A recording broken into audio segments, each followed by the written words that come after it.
The Toronto Raptors have cut Svi Mykhailiuk, indicating that some bigger moves are likely to be made in the next few days. So I'm going to break down in this video what those moves likely will be, as well as how our roster is now looking heading into this year's training camp. Additionally, former Toronto Raptor Yuta Watanabe has signed with the Brooklyn Nets, and NBA All-Star Paul George had some high praise for this Raptors team heading into this season. So lots of stuff to break down. Without further ado, let's dive straight into it.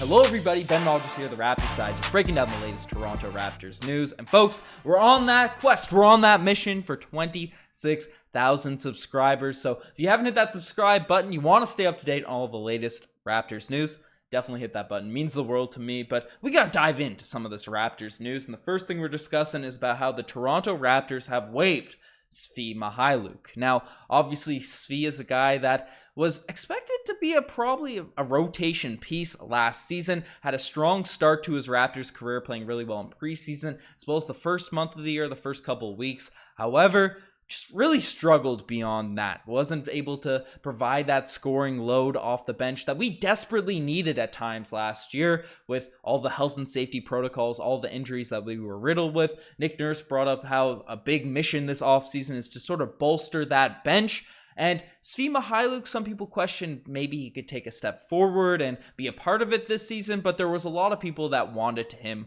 waived. But we expect it to be after training camp for this move to actually go down. However, we were all surprised when we saw today, coming from Shams of The Athletic, that the Toronto Raptors are waiving forward Svi Mykhailiuk. Sources tell The Athletic and Stadium, Mykhailiuk, who's currently playing for the Ukraine's national team at FIBA Eurobasket, is seeking a fresh start elsewhere. So, by the wording of that Shams tweet, it seems like Svi wanted his way out of Toronto. It doesn't seem like it's due to bad blood with the organization or anything like that, but he kind of knew. The writing was on the wall that there wasn't going to be a big opportunity, whether he made the roster, whether he was being kept around, for him to have another sort of leash that he had last season, where we had a lot of strong additions to our bench, similar positions to Svi, younger guys coming up through the system, and guys on unguaranteed contracts that a lot of Raptors fans just want to flat out waive Svi Mykhailiuk, so there's more opportunity for them to make the roster,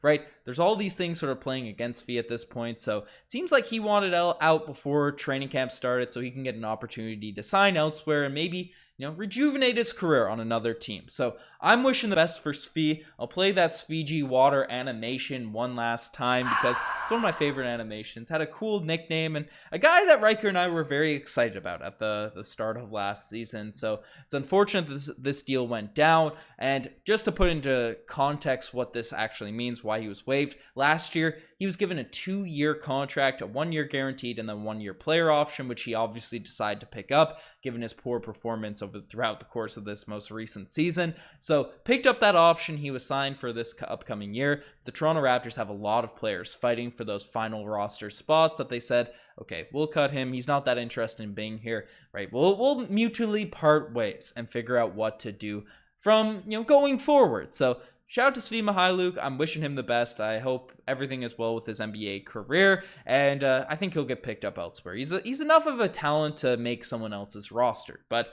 the Raptors, this does mean we can shake up our roster a little bit, and big roster moves Masai can now make are on the table. Now, it's been covered in depth about all the sort of unguaranteed, the guaranteed contracts we have to deal with over the course of this off season before the NBA season begins. Now, Svi was obviously a guy taking up one of those guaranteed roster spots, so we just ate his money and said, let's open up a space for one of the non-guaranteed guys to potentially set their way in. Juancho Hernan-Gomez was also a new signing that people said could potentially be a full-time contract guy or might just get waived himself given the performance of the unguaranteed. But especially with Svi getting waived, I don't think they're going to be eating 2 different fully guaranteed NBA contracts. So looks like Juancho is definitely going to be staying here at this point. But now it comes to the unguaranteed players. We have Delano Banton, we have Justin Champagnie, we have Gabe Brown, and another mystery spot, another open spot where we can pick up a guy to bring into training camp. So I think Delano Banton and Justin Champagnie, they're going to be able to sort of they're going to make their way into this team. They have an opening, but And those are the two guys I think regardless now are opened up. Those would be my favorites. If I were betting on the deep bench of the Toronto Raptors team, it would be Delano Banton and Justin Champagnie who will likely get signed. But there are other opportunities, other potential avenues that will likely affect what the Toronto Raptors end up doing. And the big one that I think is likely going to happen is going to be throw his hand in the race for this offseason, a signing that we haven't made public yet, but it's Jared Culver, who has been training with this Toronto Raptors team this entire summer down at the Rico Hines runs. He's been wearing Raptors gear for the past month. Scotty Barnes came out on a live stream and basically said, "Oh, I thought Jared Culver was already signed to this team." So Culver's a guy that has impressed a lot of Raptors fans watching those Rico Hines highlights, watching people looking at his former play for the Grizzlies and Timberwolves, and he is an encouraging piece. Now, his deal hasn't been made public. We don't really know what's going on behind the scenes, but he's a guy that's pretty well an archetype. He's the archetype that you'd see come mold a Toronto Raptors player. Whereas a guard, he's 6'6", so he's not 6'9", but a taller, athletic, physical guard. And his rookie season, he averaged 9 points per game. However, due to lack of opportunity, lack of just minutes being played on those Timberwolves and Grizzlies teams that he ended up playing on for the next 2 seasons, just hasn't been able to sort of thrive, hasn't sort of been able to shine. And last season averaged 3 points per game, shooting 25% from the 3-point line, 47% from the free throw line. So isn't that great of a shooter, right? Does other things really well, can slash, can play defense, and is a prospect that a lot of, I know Timberwolves fans, because I was following that team pretty closely the past couple of years. They have a lot of guys I like on that squad. People thought Culver had a lot of potential, but just hasn't really paid off just yet, and the lack of jump shot is seriously going to hurt him. So if I were to make a prediction in terms of what big moves the Raptors could potentially make, filling out this roster going into training camp, going into potentially this season, I think Culver's going to be a guy that's on this roster coming into training camp. Now, will he actually make the final team? That's going to be the question, because Delano Banton, I think, is guaranteed there. His height, width, length, ability to pass the balls like a 6'9" point guard. There's just too much potential. Just let that guy walk. He's also a hometown hero. But Justin Champagnie and Jared Culver, I think, will be the two guys. And DJ Wilson, because the Raptors have made it known they like this guy. They brought him in and out a bunch of times last season during Summer League and all that sort of stuff. I think those are the 3 guys going to be fighting for that final roster position. Gabe Brown is on an Exhibit 10 contract. Obviously, had Draymond Green speak out to him at a Rico Hines run, but I think he's more of a 905 guy. I think maybe in future seasons we could see Gabe Brown make the roster, but Culver and Justin Champagnie, I think the 2 players that are going to be fighting for that final roster spot. That's what I think is really going to be going on here. But let me know what you guys think in that in the comments selection section, because we do have an open space, and I think the move that's going to be made is going to be that position's going to be filled with Culver. But is there anyone else you see on the open market that you would mind bringing into this team? Because I think it's going to be announced, at least in the next couple of days, just given training camps coming up quickly. He's been practicing with the team a bunch, but let me know in the comment section below. Maybe it's going to happen by the time this video is uploaded. Who really knows at this point? But let's check out another sort of Toronto Raptor player. It's been on the move this offseason, and it involves Yuta Watanabe. Obviously a guy, because of his hustle, because of his quotes, because of the international attention he'd bring the Raptors team, became a fan favorite for a lot of Raptors fans. But there were questions about whether or not Yuta Watanabe will end up coming back to the team. Would there be a position for him to potentially fill? He's a guy that may have known he wants to be on the Raptors, but this guarantees that he won't be back on the roster next season, because he was picked up by another team.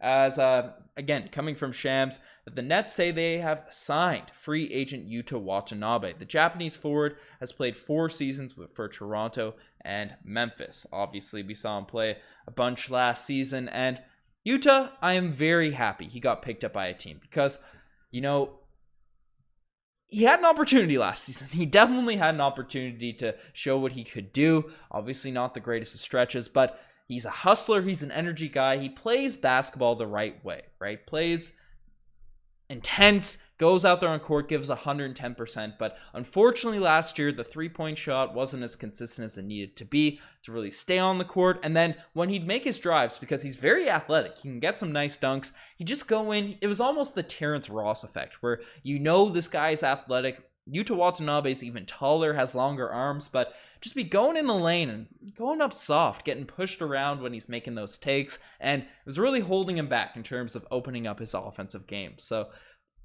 that was something the Raptors really needed last season. They really focused on fixing up on their bench this coming year. So Utah didn't have the greatest fit for what we were trying to do this upcoming season. So fortunately, it didn't end up coming back for this Raptors team, but I'm happy he's getting an opportunity with Brooklyn, who have a bunch of scoring prowess, right? Kevin Durant, Kyrie Irving coming back on that squad. Ben Simmons can create things for other people. Joe Harris maybe will be back healthy, but they need a bit more defense on their front line. Maybe Yuta Watanabe can have an opportunity to fill that Bruce Brown role and actually, get some minutes on an actual NBA team. So shout out to Yuta Watanabe. I'm happy he ended up making a roster, but we also got some other news. And Paul George, a guy that has an interesting history with Raptors fans, expects big things from the Toronto Raptors this season. And Paul George, obviously, we faced him in the playoffs a few years ago for the Indiana Pacers. He had a monster series against us back then. Obviously, he was traded to Oklahoma City and then was a part of that whole Kawhi drama, Kawhi madness in the summer of 2019, where Kawhi Leonard took his talents away from the NBA champion Toronto Raptors and went down and played with Paul George down there with the LA Clippers. And Paul George didn't have really much to do with Kawhi's decision in terms of recruiting him someplace and getting him out of Toronto, but he had an interesting quote about the Raptors when he ended up leaving. He said in an interview following actually signing with the Clippers, obviously he's a guy that's from LA, but he pranked his family. He pranked his family saying, "Oh guys, I'm going to Toronto, the deal is done," and all that sort of stuff, essentially making it seem like he was going to Siberia and his whole family was distressed and all that sort of stuff. And we're like, what are you talking about? You should be excited if you had the opportunity to join an NBA championship level team. But, he ended up going to the Clippers. And a lot of Raptors fans have had bad blood since that quote happened, since that video came out, it surfaced.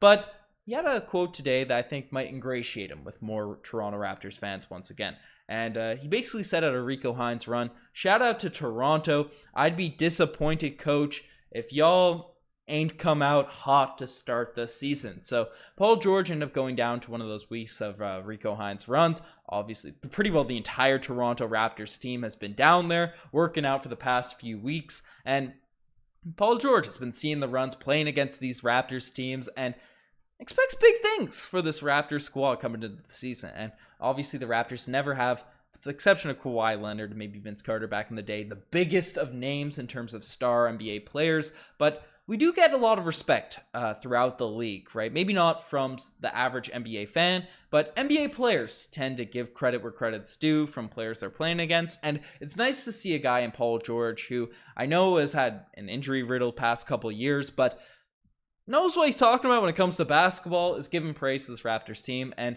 it's expecting big things from this squad coming into this year. So we'll see if Paul George is right. We'll see if we can surprise a lot of the casual NBA fans coming into this upcoming year. And finally, former Toronto Raptor has hit 35 million streams for his new album. And it's a guy that I think you could expect. I didn't throw his name in there for the title because I think a lot of Raptors fans would just know who it is when you say former Toronto Raptors singing, got the charisma and stuff. But former Raptor Serge Ibaka has accumulated a total of 35 million plays from his latest song. It's not even album, his latest song on Spotify. So most ever from an active NBA player. And you love to see it. Obviously, we used to have those car videos with him and OG Anunoby jamming out while they're driving around the streets of Toronto, right? Serge Ibaka's been a singer, he's been a YouTuber, he's done it all. Now he's the top NBA singer, and that's a pretty high feat, right? Damian Lillard has posted 3-4 studio caliber albums. Victor Oladipo has got a gorgeous singing voice, but Serge Ibaka's out here taking his singing game to the whole next level. So shout out to Serge Ibaka. Like to see this guy just succeeding, thriving in different avenues, even though he's not on the Raptors anymore. But he'll always be a Raptor at heart. But let me know what you guys think of all this Toronto Raptors news in the comment section below. You guys are the best for making this far. Check out the Instagram, the TikTok, the Twitter, all that cool stuff. Anyways, I'm signing out. Cheers.